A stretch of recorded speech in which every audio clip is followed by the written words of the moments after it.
بسم اللہ الرحمن الرحیم، السلام علیکم۔ میرا نام ہے شفیق صدیقی۔ آج کی ویڈیو کا موضوع ہے بزرگوں کے وسیلے سے۔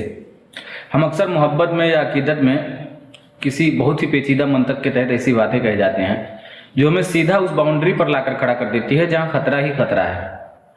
ہم کہتے ہیں یا علی مدد، یا غوث مدد، یا رسول اللہ مدد، اور اس کے پیچھے ہمارے پاس 100 قسم کے دلائل ہوتے ہیں کہ ہم تو وسیلہ مانگ رہے ہیں، ہم تو ان بزرگوں کی برکت سے مانگ رہے ہیں۔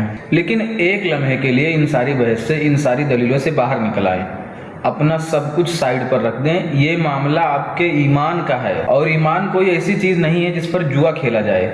جہاں آپ کو 1% بلکہ 1 ذرے کے برابر بھی شک ہو کہ یہ چیز شرک کے قریب لے جا رہی ہے، وہاں سے انسان کو بھاگ جانا چاہیے، ایسے جیسے کسی جلتی ہوئی آگ سے بھاگ رہا ہو۔ اللہ تعالیٰ نے ہمارے لیے ایک پورا پروٹوکال سیٹ کر دیا ہے۔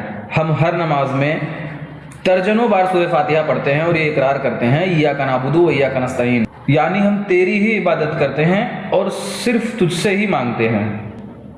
یہاں بیچ میں کوئی واسطہ، کوئی تیسرا شخص، کوئی رکاوٹ ہے ہی نہیں۔ اللہ تعالیٰ نے تو قرآن میں کہیں نہیں کہا کہ مجھ تک پہنچنے کے لیے کسی کی سفارش لے کر آؤ۔ وہ تو فرماتا ہے کہ جب میرے بندے میرے بارے میں پوچھیں تو میں قریب ہوں۔ وہ تو خود دعوت دے رہا ہے کہ مجھ سے مانگو اور میں جواب دوں گا۔ لیکن مسئلہ دراصل پتہ ہے کہاں ہے؟ ہم انسانوں کو لگتا ہے کہ ہم اتنے گنہگار ہیں، ہم نے اتنی غلطیاں کی ہیں کہ ہم تو ڈائریکٹ اللہ سے بات کر ہی نہیں سکتے۔ ہم اپنے دنیاوی ذہن سے سوچتے ہیں کہ جیسے تھانے یا کچہری میں سفارش کے بغیر فائل آگے نہیں بڑھتی، شاید وہاں بھی ایسا ہی ہوتا ہوگا۔ ہم سمجھتے ہیں کہ اللہ کے نیک بندوں کا نام لینے سے ہمارا کام جلدی ہو جائے گا، لیکن یہ دنیا کا کوئی کرپٹ سسٹم نہیں ہے۔ یہ اللہ رب العالمین کا دربار ہے، اس کی محبت اور اس کی رحمت کسی اسسٹنٹ کی محتاج نہیں ہے۔ جب آپ کے پاس سیدھا VIP ڈائریکٹ پاس موجود ہے تو پھر ان چکروں میں کیوں پڑنا جو آپ کے ایمان کے لیے رسک بن جائے؟ اپنی نیت کو خالص کریں، یہ فلسفے اور منطق ایک طرف رکھ دیں اور سیدھا کنیکشن جوڑیں اللہ سے۔ اللہ کو اپنے بندے کی ڈائریکٹ آواز بہت پسند ہے۔ اس سے بڑی تسلی اور سکون دنیا میں کوئی ہو ہی نہیں سکتی۔ آپ کے دل سے کوئی بات نکلی اور آسمانوں پر بیٹھا آپ کا رب بغیر کسی مڈل مین کے براہ راست سن لے۔